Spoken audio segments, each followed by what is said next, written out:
दोस्तों इस वीडियो में आपको ज़मीन से जुड़ी बहुत ही महत्वपूर्ण जानकारी मिलेगी। अगर आप भविष्य में ज़मीन खरीदना चाहते हैं या कभी भी आप ज़मीन खरीदेंगे तो आपके साथ कोई भी व्यक्ति किसी भी प्रकार से फ्रॉड धोखाधड़ी नहीं कर सकता है। तो ये वीडियो सिर्फ आपके लिए है। दोस्तों इस वीडियो में मैं ज़मीन के 4 टॉपिक पर बात करूंगा। सबसे पहले टॉपिक पर बात करूंगा, कई लोगों का क्वेश्चन था कि सर ये बताइए कि एक ही ज़मीन 2 लोगों को रजिस्ट्री कैसे कर दी जाती है। पहला टॉपिक ये हो गया। दूसरा टॉपिक कि भाई इस फ्रॉड से हम कैसे बच सकते हैं। जैसे मान लीजिए हम कैसे पता लगा सकते हैं कि इस ज़मीन को पहले से ही बेचा जा चुका है, तो इन सब बातों का हम पता कैसे लगा सकते हैं। दूसरा तीसरा टॉपिक है कि एक ही प्रॉपर्टी, जैसे मान लीजिए कोई प्रॉपर्टी है और 2 व्यक्ति आधा आधा करके खरीद रहे हैं, तो रजिस्ट्री करवाते समय किन बातों का ध्यान रखना चाहिए। और चौथा टॉपिक है वो है कि रजिस्ट्री किसके नाम करवानी चाहिए, स्त्री के या पुरुष के, और स्त्री के नाम रजिस्ट्री करवाने के क्या क्या फ़ायदे होते हैं। तो चलिए दोस्तों वीडियो शुरू करते हैं। दोस्तों आपने एक फ्रॉड के बारे में अवश्य सुना होगा, एक समस्या आपने अवश्य देखी होगी कि भाई कई बार आपको सुनने में आया होगा कि भाई एक ज़मीन थी और उस ज़मीन के मालिक ने वो ज़मीन जो है वो 2 लोगों को बेच दी गई। यानी कि पहले उसने पहली बार भी बेच दी, उससे भी पैसा ले लिया, उसे भी रजिस्ट्री करा दी, और दूसरी बार उसने वही ज़मीन जो है वो दूसरे व्यक्ति को भी बेच दी। भाई अब आपके दिमाग में ये सवाल आता होगा कि भाई इतना बड़ा फ्रॉड हो कैसे जाता है, क्या हमारा सिस्टम जो है वो इतना ढीला है। तो चलिए जान लेते हैं कि भाई ये जो है 2 बार रजिस्ट्री 2 लोगों को कैसे बेच दी जाती है, इतना बड़ा फ्रॉड जो है वो हो कैसे जाता है। चलिए मैं आपको शुरू से एंड तक उदाहरण देके समझाऊंगा। दोस्तों मान लीजिए ABC 3 लोग हैं। ए व्यक्ति की 5 बीघा जमीन है और वो 5 बीघा जमीन ए ने वो जमीन बी को पहली बार बेच दी, रजिस्ट्री करा दी और उससे पूरा पैसा भी ले लिया। पूरी 5 बीघा जो है वो बी को बेच दी। फिर ए व्यक्ति ने वही जमीन जो थी वो सी को बेच दी पूरी 5 बीघा और उससे पैसा ले लिया और रजिस्ट्री भी करा दी। तो भाई अब विवाद तो खड़ा होना ही है, क्योंकि जमीन है 5 बीघा और ए ने दोनों को ही 5-5 बीघा बेच दी। अब भाई वो भी दावा करेगा, वो भी दावा करेगा, तो भाई विवाद खड़ा होगा। तो सबसे पहले मैं आपका एक डाउट क्लियर कर दूं कि भाई दोनों ने रजिस्ट्री कराई है, ए ने दोनों को बेची है, तो रजिस्ट्री मान्य किसकी होगी। तो सबसे पहले मैं बता दूं कि रजिस्ट्री जो होती है वो पहली वाली रजिस्ट्री मान्य होती है। ठीक है, तो भाई ए ने जो बी को बेची थी वो रजिस्ट्री मान्य होगी, और जब ए ने दोबारा सी को बेच दी जमीन तो सी की रजिस्ट्री जो है वो कैंसिल हो जाएगी। और जब ये बात पता बी को लगेगी तो बी भाई केस करेगा, ऑब्जेक्शन करेगा और ए के खिलाफ FIR भी करेगा, और 420 का ए के खिलाफ मुकदमा भी होगा और वो जेल भी जाएगा। ठीक है, अब ये तो हो गया पहला स्टेप।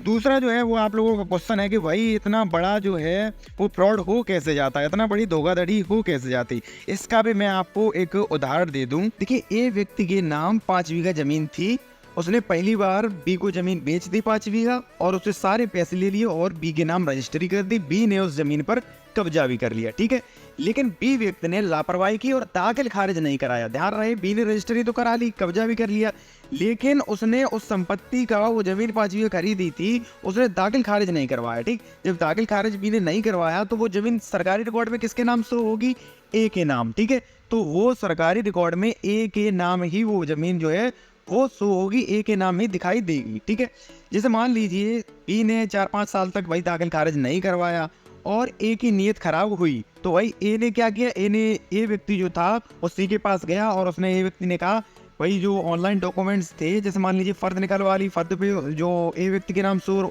हो रही होगी 5 बीघा जमीन, तो भाई ए जो व्यक्ति जो था उसने फर्द निकलवा के, जो सरकारी डॉक्यूमेंट्स जो होते हैं वो ऑनलाइन निकलवा के सी के पास जाएगा।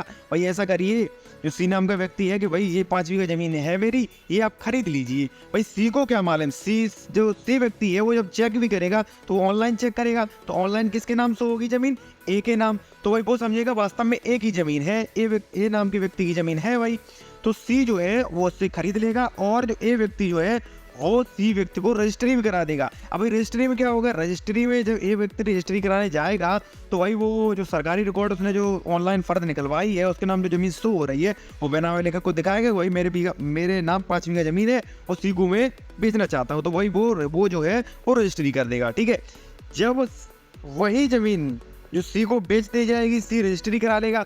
जैसे मान लीजिए सी ने दाखिल खारिज के लिए अप्लाई किया, ठीक है, या मान लीजिए सी के नाम रजिस्ट्री हो गई। जब ये बात बी को पता लगेगी तो वही बी ऑब्जेक्शन करेगा और ए के खिलाफ 420 का मुकदमा भी करेगा। तो आपको पता चल गया कि भाई ये जो विवाद जो होता है वो होता है दाखिल खारिज न होने पर, कि पहला व्यक्ति दाखिल खारिज नहीं कराता है, उसी के नाम जमीन शो होती रहती है और भविष्य में वो व्यक्ति जो होता है वो दोबारा वो जमीन जो है वो फिर किसी को बेच दिया जाता है। अब भाई सवाल ये आता है कि इस फ्रॉड से हम बच कैसे सकते हैं। तो चलिए इस टॉपिक में बताऊंगा कि इस फ्रॉड से आप कैसे बच सकते हैं। तो देखिए सबसे पहले सामान्य सी बात यही है कि आप जो भी जमीन खरीद रहे हैं, चाहे वो प्लॉट की जमीन हो चाहे खेती की जमीन हो, आप उस जमीन की भौतिक स्थिति जरूर देखें। भौतिक स्थिति मतलब आप ये देखें कि जमीन पर कब्जा किसका है और आप जितनी जमीन खरीद रहे हैं उतनी वहाँ पर सेफ है या नहीं। कई बार क्या होता है कि भाई आप 3 बीघा या 2 बीघा जमीन खरीद रहे हैं तो उसमें से आधी जमीन तो उस पर कब्जा है और आधी जमीन पर और कब्जा किए हुए, तो भाई ऐसी जमीन आप ना लें। अगली जो महत्वपूर्ण बात है वो यही है कि जब आप जिस व्यक्ति की जमीन खरीद रहे हैं, जैसे मान लीजिए आपके पास कोई व्यक्ति आया कि भाई ये ज़मीन है मेरी, आप खरीद लें, तो आप सबसे पहले ऑनलाइन चेक करिए। ऑनलाइन उसके नाम ज़मीन शो हो रही है तो आप ऑनलाइन ये भी चेक कर सकते हैं कि वो ज़मीन है उस पर कोई भी किसी भी प्रकार का कोई केस तो नहीं चल रहा है, वो ज़मीन वादिरस तो नहीं, वो भी आप ऑनलाइन चेक कर सकते हैं। और सबसे महत्वपूर्ण बात जो है वो ये है कि अब जब आप देख लेते हैं कि भाई ऑनलाइन उसके नाम ज़मीन शो कर रही है तो आप ये भी चेक करें कि उस नंबर पर, देखिए आप ऑनलाइन रजिस्ट्री जो साइट है वो खोल सकते हैं। अगर आप ऑनलाइन रजिस्ट्री देखना नहीं जानते हैं तो वीडियो की डिस्क्रिप्शन में लिंक दी गई है, आप ऑनलाइन रजिस्ट्री जो है देखना सीख सकते हैं अपने फ़ोन से, ठीक है। तो सबसे पहले आप जो है वो ऑनलाइन रजिस्ट्री की वेबसाइट खोलें, वहाँ पर उस व्यक्ति का जो भी है अपना डिस्ट्रिक्ट और अपना गाँव और जो भी ज़मीन है उसकी खाता संख्या डालें तो उस पर पूरा विवरण आ जाएगा कि उस ज़मीन में उस नंबर में कौन सी ज़मीन बेची जा चुकी है, ज़मीन का कितना भाग बेचा गया है या नहीं बेचा गया है। तो आपको सारी इन्फॉर्मेशन जो है वो डिटेल में जो है वो मिल जाएगी, ठीक है। तो ये चीज़ें जो है वो आप ज़रूर चेक करें। देखिए अगला जो टॉपिक है वो ये है, भी आप रजिस्ट्री कराते हैं, जैसे मान लीजिए एक लोग बेच रहा है और वही ज़मीन 2 लोग आधा खरीद रहे हैं, मान लीजिए 3 लोग खरीद रहे हैं, तो जो बनावा लेके वो क्या करते हैं, कोई स्टाम्प पर एक जो बेच रहा है उसकी और जो खरीद रहे हैं, एक हो सकता है 2 या 3, सबकी एक पर ही फोटो लगा देते हैं और एक ही रजिस्ट्री कर देते हैं। अब इसमें क्या होगा कि भाई जैसे मान लीजिए आप अगर चाहते हैं कि भाई ओरिजिनल मैं रखूं, ये रजिस्ट्री ओरिजिनल कॉपी मैं रखूं, तो भाई एक ही व्यक्ति जो है वो ओरिजिनल जो रजिस्ट्री है वो रख सकता है, बाकी फोटो स्टेट रखेंगे, ठीक है। तो आप ऐसा भी करा सकते हैं, अगर भाई 2 लोग मिलकर खरीद रहे हैं तो दोनों लोग अपनी अलग अलग रजिस्ट्री कराएं, दोनों लोग अपने अलग अलग स्टाम्प कराएं, जिससे क्या होगा भाई दोनों लोग जो है वो अपनी अपनी ओरिजिनल जो रजिस्ट्री कॉपी जो होती है, ओरिजिनल स्टाम्प जो होते हैं वो अपने पास ओरिजिनल रख सकते हैं। हालांकि ओरिजिनल और डुप्लीकेट से ज़्यादा फ़र्क नहीं होता है, जो भी रजिस्ट्री होती है वो ऑनलाइन शो होती है, ज़्यादा फर्क नहीं पड़ता है। यदि आप यही चाहते हैं कि भाई ओरिजिनल मैं अपने पास रखूँ, तो यदि क्रेता 2 हैं तो आप अलग रजिस्ट्री अपनी करवा सकते हैं, स्टाम्प जो है वो अलग करवा सकते हैं, थोड़ा बहुत खर्चा बढ़ सकता है।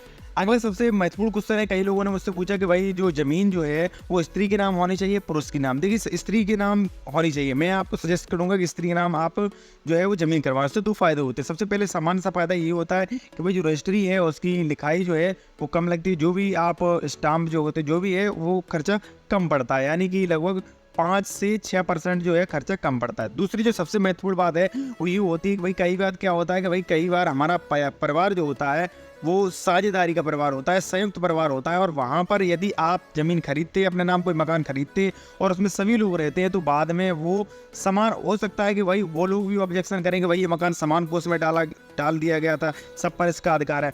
तो मैं आपको सजेस्ट करूँगा, यदि मान लीजिए आपका परिवार है, मिलजुल के रहता है, साझेदारी का परिवार है, संयुक्त रूप से परिवार है, तो आप जो रजिस्ट्री जो है, जो भी आप संपत्ति खरीदें वो अपनी पत्नी के नाम करा दें। इस पर कोई भी व्यक्ति जो है आपके परिवार, भाई, बंधु जो भी है वो उस पर दावा कभी भी नहीं कर सकते हैं। तो दोस्तों अगर आपको वीडियो अच्छा लगा हो तो वीडियो को लाइक करें और चैनल को सब्सक्राइब करें, और किसी भी प्रकार की यदि कोई भी परेशानी है तो आप कमेंट करके अवश्य पूछ सकते हैं।